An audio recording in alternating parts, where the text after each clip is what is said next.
This is the FPL Draft Zone, your fantasy team's best signing of the season. Hold on to your hats because the Euros are nearly over, and that means the Premier League is almost back. Today we take a look at some of the summer signings who could be worth bringing into your draft team, and there's a brand new draft league we want you to be a part of. All the details coming right up. Hello and welcome to the FPL Draft Zone, a podcast all about draft FPL. I'm Dom Crofts, I hope you're well, and today we're going to be assessing the summer transfer signings so far and working out if there are any new Premier League players worth bringing into your draft team. We're going to be giving you some of the key facts and figures on the new boys. We're going to be arming you with all the details you need to make an informed decision on their potential ahead of the new campaign. But before we do any of that, we want you to be a part of something with us this season. We want you to be a part of the FPL Draft Zone's brand new draft leagues, which we're going to be launching this season.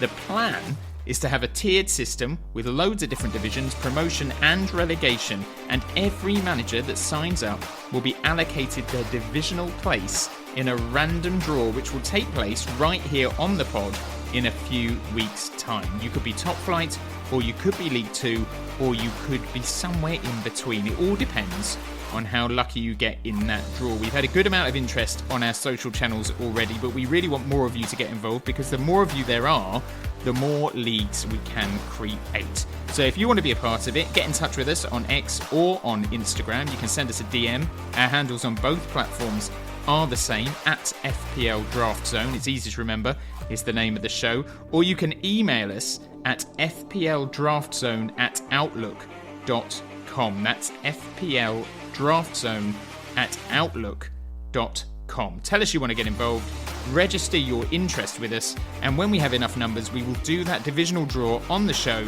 and every single manager who signs up will then know exactly who they're up against and in what league they will begin their draft journey. And then, of course, it will be time to sort out those all-important draft night dates. So get in touch, join the fun, and become a manager in the FPL Draft Zone League Pyramid.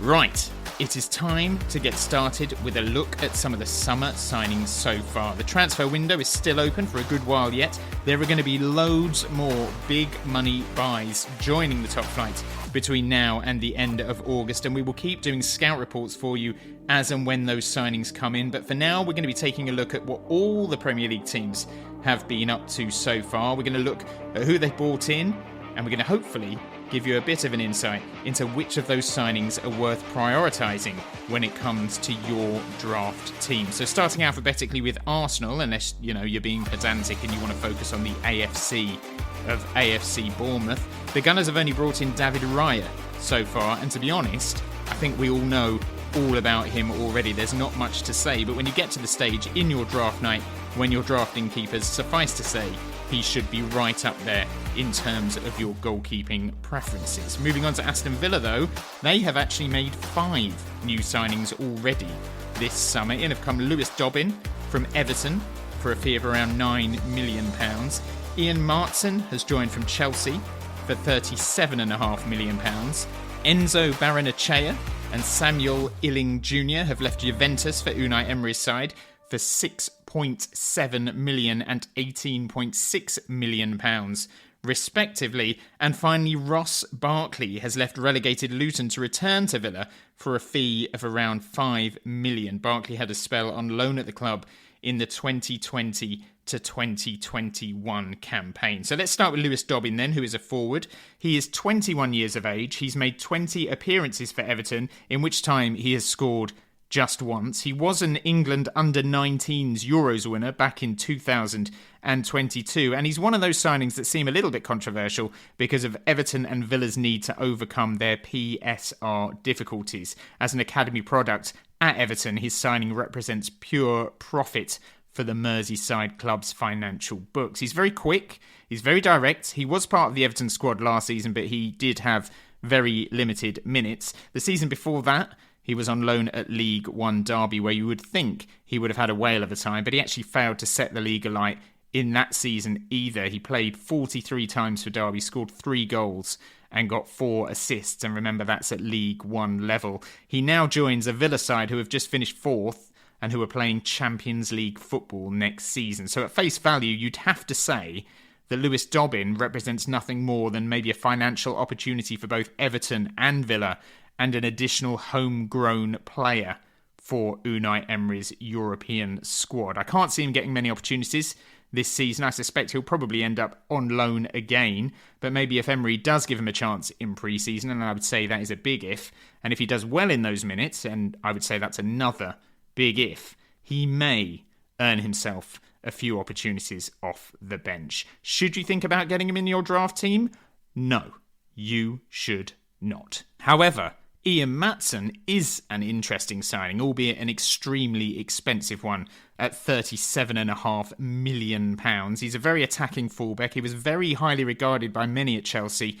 Had a great loan spell at Burnley in their promotion season a couple of seasons ago. He got 4 goals and 6 assists in 39 games for Vincent Kompany's side. He was named in the PFA Championship Team of the Year that season as well, and he was heavily linked with a permanent move to Turf Moor last season, but was kept on at Stamford Bridge in the first half of the campaign. He made 15 appearances last season for Mauricio Pochettino's side, but only 3 of those games were starts. And then in January, he left the club to join Borussia Dortmund on loan, where he got 2 goals and 2 assists in 16 Bundesliga appearances. He also appeared in 7 of Dortmund's Champions League games, including that defeat to Real Madrid in the final, and he was a scorer against Real's rivals Atletico Madrid in the quarter-final stage. He is a dynamic, modern fullback. He is a threat going forwards. He's quick.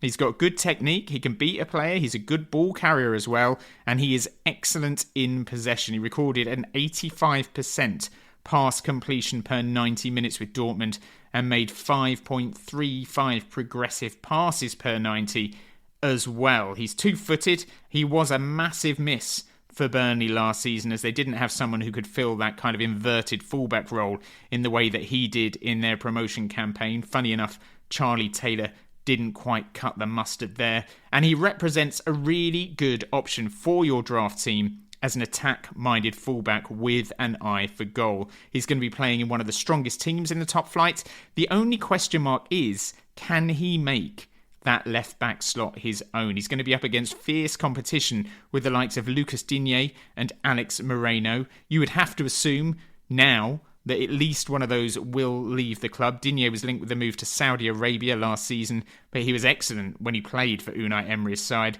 Moreno had injury problems, but he was a real threat going forward when he did get minutes. He's been linked with a move to Real Betis, so keep an eye on what happens with those 2 players. Make sure you're paying attention to Villa's pre-season matches to see who is going to get the nod at left-back. But if it is Maatsen, add him to your watch list for draft. £37.5 million.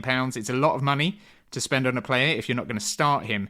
But then again, the whole PSR thing does kind of make that fee a tricky one to assess. On to Enzo Barrenechea, who is a defensive midfielder from Argentina. He's made minimal appearances for Juventus prior to signing for Aston Villa. He actually spent last season on loan at Frosinone. He's been compared to the likes of Sergio Busquets, Rodri, and even Frank Rijkaard, which is not bad company to be in, is it? He attempted the 7th most passes of all midfielders in Serie A last season. He won the 8th most tackles in the division as well. And he recovered the ball 231 times, which was bettered only by 2 other Serie A players. And of all under-23 midfielders in Europe's top 5 leagues, he was in the 1st percentile for interceptions and the 2nd percentile for long passes, forward passes, progressive passes, and aerial duels. The Frosinone manager described him as, and I quote, a true playmaker. And with Douglas Luiz having gone in the opposite direction, and with Boubacar Kamara still out, Barrenechea should get minutes for Villa. But with the way the points are scored in the FPL version of draft, in my opinion, he is not someone you should be looking at when it comes to your draft side, because he's just a little bit too defensive. The other signing Villa have made from Juventus is Samuel Illing Jr., who is a 20-year-old who started his career at Chelsea. And like Ian Maatsen, he plays on the left-hand side, either as a wing-back or as a winger. He's got loads of pace, he's strong, he's a good dribbler. He was heavily linked with a move to Spurs and Brighton as well as Villa last January, but has now made the move back to England, signing for Unai Emery's side. He only made 800 minutes worth of appearances for Juve last season. He was an understudy to Filip Kostic, where he was employed as a left wing-back under Max Allegri. He created 3.56 shot-creating actions per 90 minutes last campaign, placing him in the 94th percentile among similar players in the top 5 domestic European leagues, which basically means that only 6% of similar players did better than him. And he's been compared and likened to Leon Bailey in terms of his ability to carry the ball in the final third and in his attacking involvement when he gets there. He will get minutes for Villa this season, of that I'm pretty sure, but in all likelihood they will be off the bench to begin with. So right now, Illing Jr. is not someone we think you should be looking at for your draft team, although he is one to watch as the season progresses. And finally for Villa, Ross Barkley has joined the club from relegated Luton Town. He had a spell at Villa a few seasons ago, but having been bouncing around clubs without making much impact in recent seasons, he enjoyed a great campaign last season, playing in that deeper midfield role for Rob Edwards' side. And with Douglas Luiz having left Villa for Juve, there does appear to be a space in the midfield that he could fill. He got 5 goals and 4 assists for Luton last season. I think it's fair to say we all know what he can and can't do as a footballer, but he's going to be playing in a much better team this season and quite possibly could be across set pieces as well in the absence of Luis. That could make him quite an intriguing option. He's not one for the first few rounds of draft picks, that's for sure, but he could be one of those signings we look back on at the end of the season and say he was an unfashionable pickup, but he did a job as a 5th midfield option. So that's the business Villa have done so far. Let's move on to Bournemouth, who have completed permanent deals for Luis Sinisterra and Enes Unal. Both were squad players last year. I personally have always liked Sinisterra, but he just couldn't get fit last season and play regular minutes. It wasn't so long ago that he was starring in Europe and got Young Player of the Year, I think, in the Conference League a few seasons ago. Their only other signing so far at Bournemouth has been Alex Paulson from Wellington Phoenix. He's a goalkeeper and he is expected to leave the club on loan. So there's not much going down at the South Coast right now from a draft perspective. Brentford, they've made 2 signings so far. Another goalkeeper in the form of 6'7" US keeper Julian Eyestone. He's not first team material right now. He is expected to be part of Brentford's B team this season. But their other signing is Igor Thiago, who is a striker. He signs from Club Brugge in Belgium for a fee of around £30 million, and he had an outrageous season last season. He scored 18 goals in 34 games for Bruges, and he has been handed the Brentford number 9 shirt, which should tell you a lot about what Thomas Frank thinks of his new man. Ivan Toney is of course widely expected to leave the Bees this summer, and it looks like Thiago is the man who has been chosen to fill his boots. He's only 23 years old. He was named the UEFA Europa Conference League Young Player of the Season last season, having got 5 goals in 10 games for his club. He also got an assist in 758 minutes of European football, and last season was his first and only campaign in Belgium, which suggests it doesn't take long for him to get acclimatised to his new surroundings.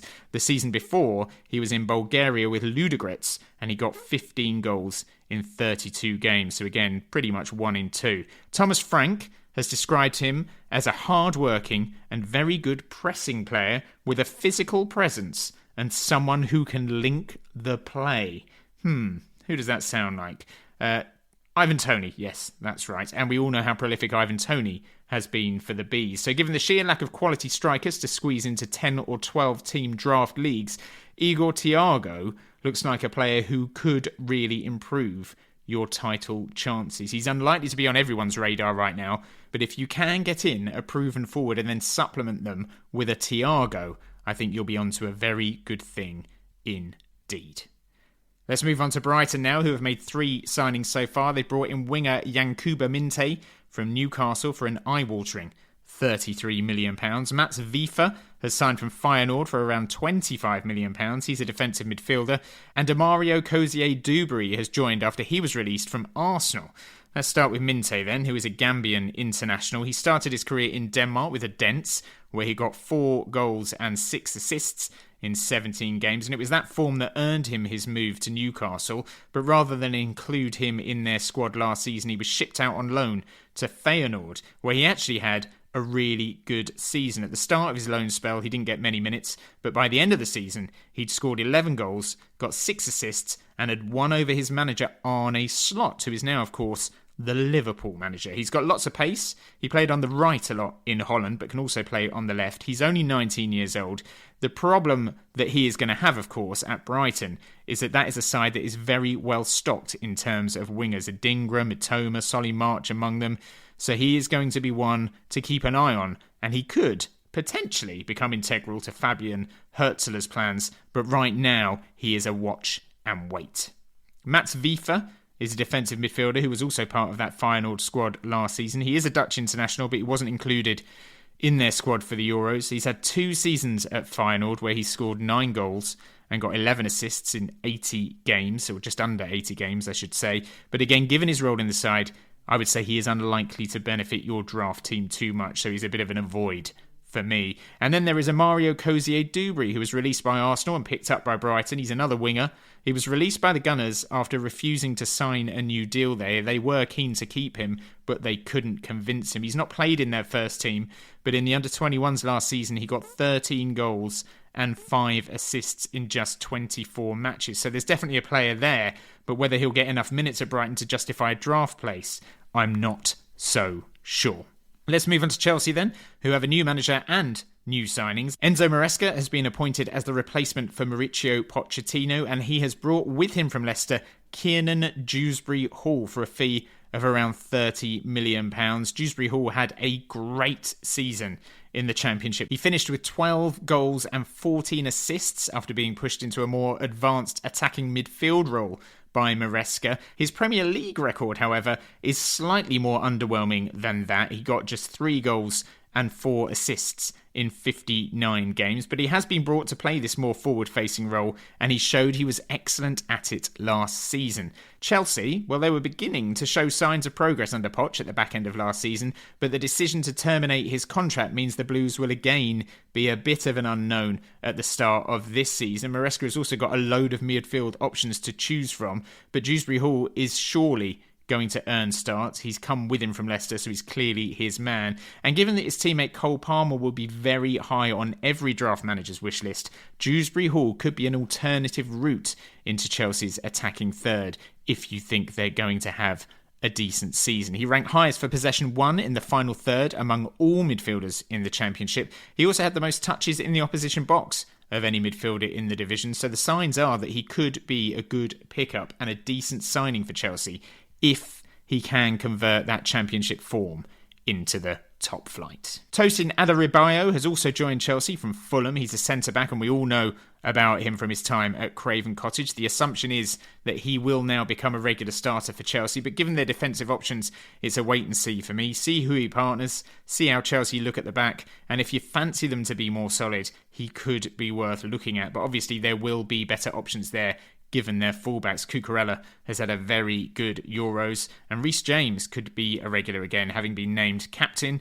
until, of course, his fiberglass limbs let him down once more. Chelsea have also signed Marc Guéhiou from Barcelona. I think I said that right. I think. He's a teenage striker who is one for the future. He got 2 goals in 7 senior matches for Barca. He's unlikely to feature too heavily this season. And Amari Kellyman has also signed from Aston Villa for £19 million. Another potential PSR signing, I suspect. He's 18 years old and again is unlikely to feature much this season. Crystal Palace have made 3 signings so far. Chadi Riyad has joined from Barcelona after a loan spell with Real Betis. He is a defender, and last season was his first season playing regular first-team football. He's comfortable across the back 3, he's good with both feet, and he is a very good ball-playing defender. Predominantly left-footed, he had a great disciplinary record last season with just 1 yellow card all campaign. Based on their final 6 games of last season, Palace were 4th in the form table. Oliver Glasner really turned them around, and 3 of those final 6 matches saw them keep clean sheets. So if they can continue that improvement under Glasner, some defensive coverage from Palace may not be such a bad idea for your draft team. Like Chelsea, there are better options at Palace than Riyad, with Munoz as an advanced right-back and even Tariq Mitchell potentially. But Riyad is likely to be in Palace's starting 11 on that opening day, so is not one to rule out.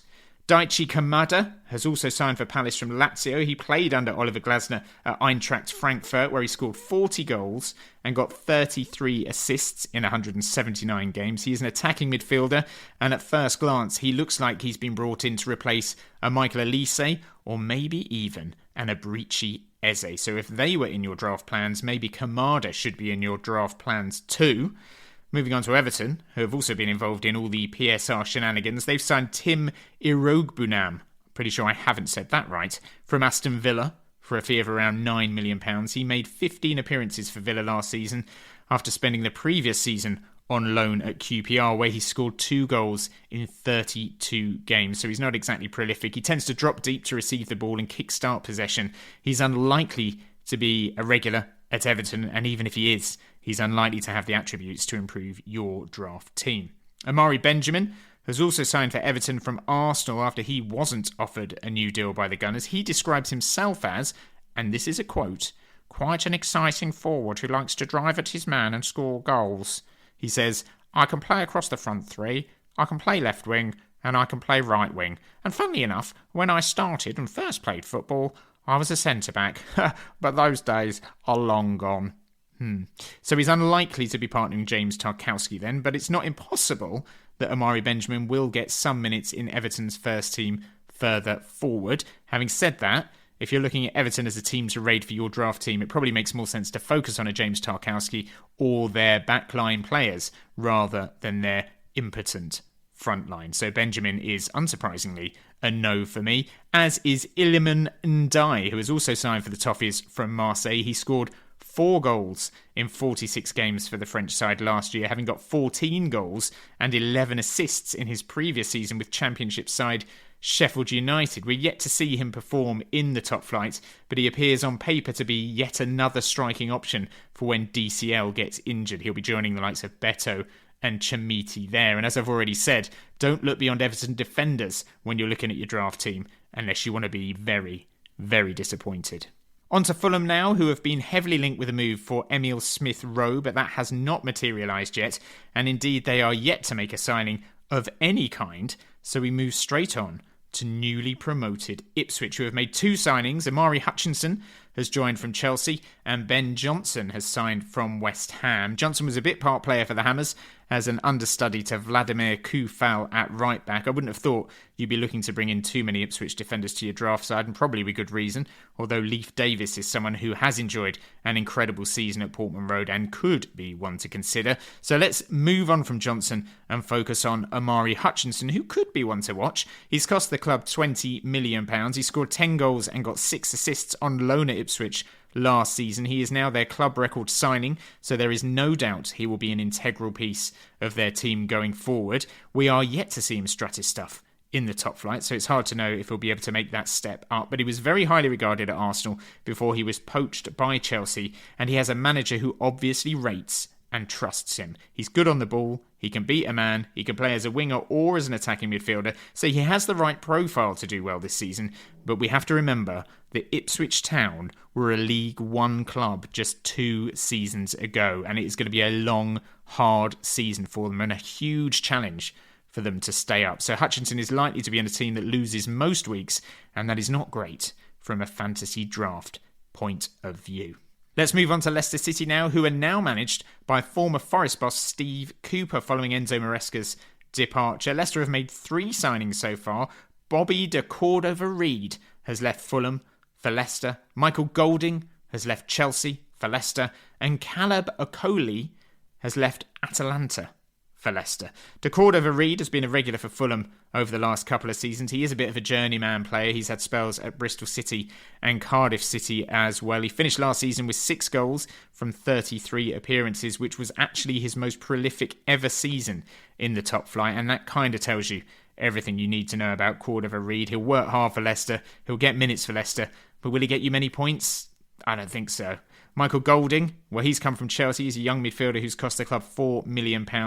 He's likely to be a squad option to begin with. He can play as a number 10 or in an advanced 8 role. He's captained England at both under 16 and under 17 level. He is a player of significant potential, but he is very much one for the future and not for now. And then there is Caleb Okoli, who joins from Atalanta. He's a 22-year-old Italian centre-back who's been capped by his country at under 21 level. He spent last season on loan at Frosinone, where he played in 34 of the club's matches as they were relegated from Serie A. He's cost the club around £12.6 million. He was pretty solid last season based on his stats. He made 4.82 clearances per 90, 1.73 tackles per match, putting him in the 80th and 70th percentile respectively. He's 6'3", powerfully built. He describes himself as very fast, so he should be able to keep up with the quickest forwards he comes up against. But he is going to face competition for a first-team place from the likes of Yannick Vestergaard, Connor Cody, Harry Souttar and Wout Faes.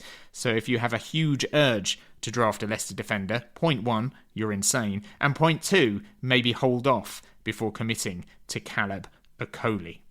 Liverpool, Manchester City and Manchester United are all yet to bring in any fresh blood so far. The likes of Joshua Zirkzee have been linked with United, but nothing confirmed as yet. So we move on to Newcastle United, who have signed Lloyd Kelly from Bournemouth. They've also made Lewis Hall's signing permanent from Chelsea and have added veteran keeper John Ruddy and Greek keeper Odysseus Vlachodimos to their squads. Not much to assess here, if I'm honest. There were high hopes for Lewis Hall last season, but he didn't really get the minutes we thought he would. This could be his breakthrough campaign, though. Eddie Howe was pretty careful before bringing Anthony Gordon into the first team on a regular basis, and his star rose significantly in his second season with the club. So Hall's minutes in pre-season are definitely worth monitoring, and if he looks like a regular starter, he could be worth thinking about. Defensively, of course, Newcastle were a shambles last season, but the hope is that the return of Nick Pope may change that. Lloyd Kelly, well, he's likely to offer competition to Hall at left-back. He looks like a replacement for Paul Dummett, who's been released by the club. He reunites with Eddie Howe, who signed him for Bournemouth from Bristol City for £13 million. He's had a few injury problems, particularly last season. He looks like a rotation option rather than a first-team regular, and therefore is not really someone to focus too much attention on.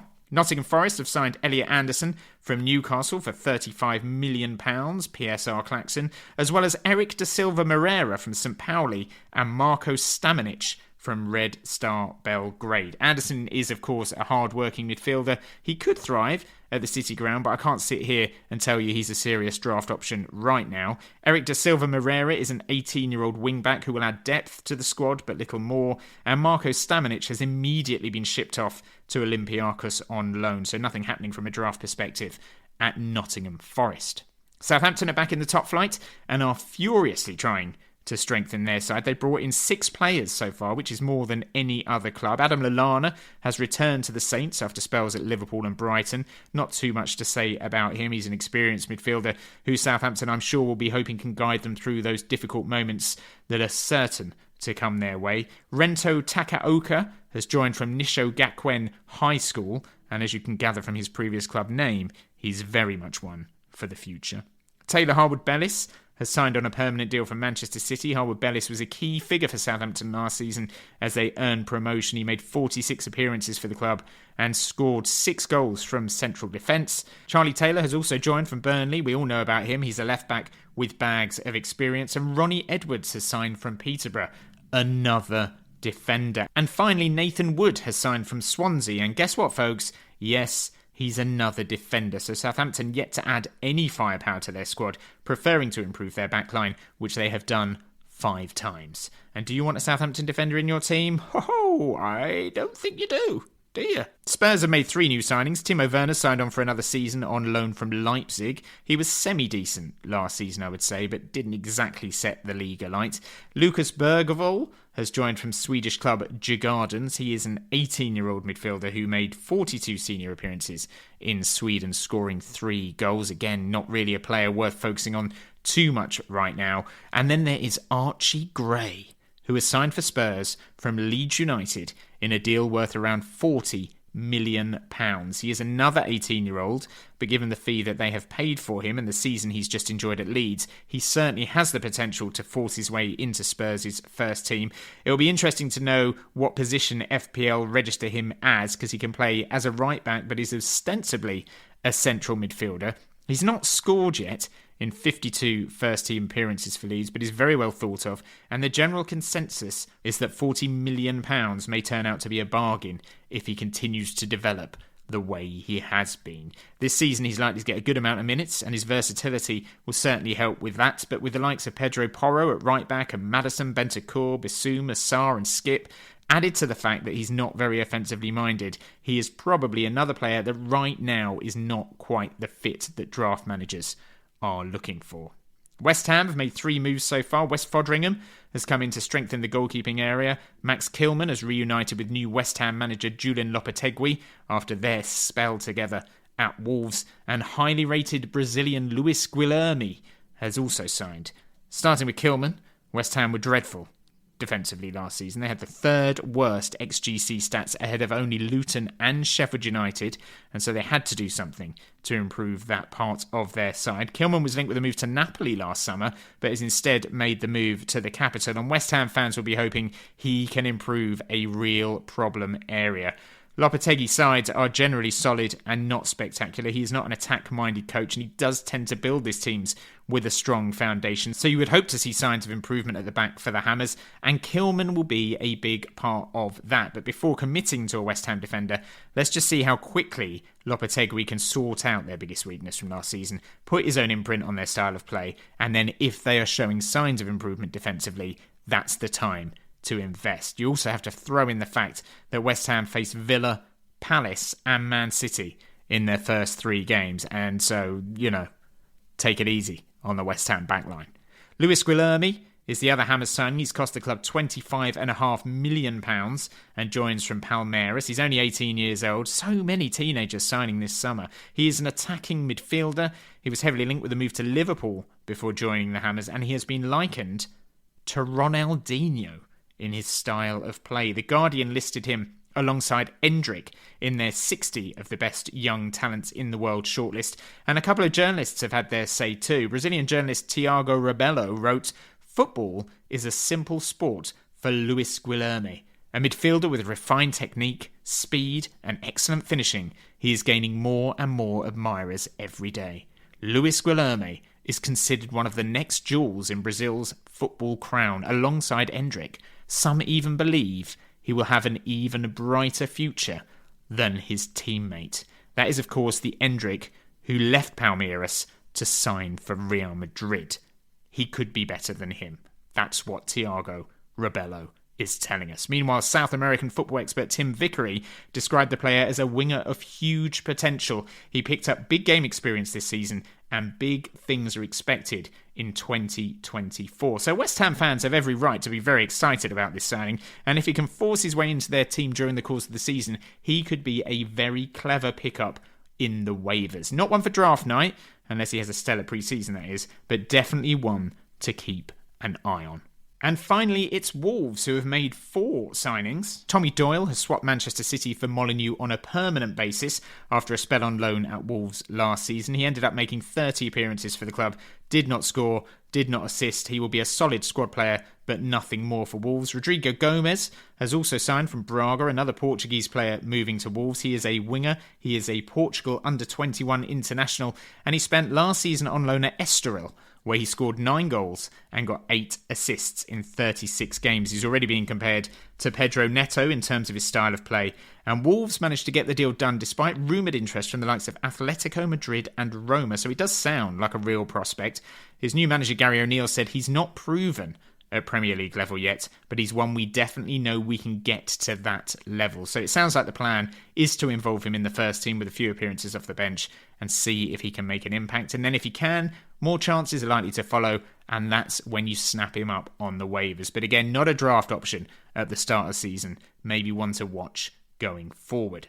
Pedro Lima has also signed for Wolves from Sport Recife. He's an 18-year-old, another 18-year-old, defender this time. He joins from the Brazilian second tier. And then there is Jorgen Strand Larsen, who signs on loan from Celta Vigo. Strand Larsen is a Norwegian striker. He's joined for a loan fee of £2.5 million, with the deal automatically becoming permanent until 2029 for £23 million if certain clauses are triggered. He's 24 years old.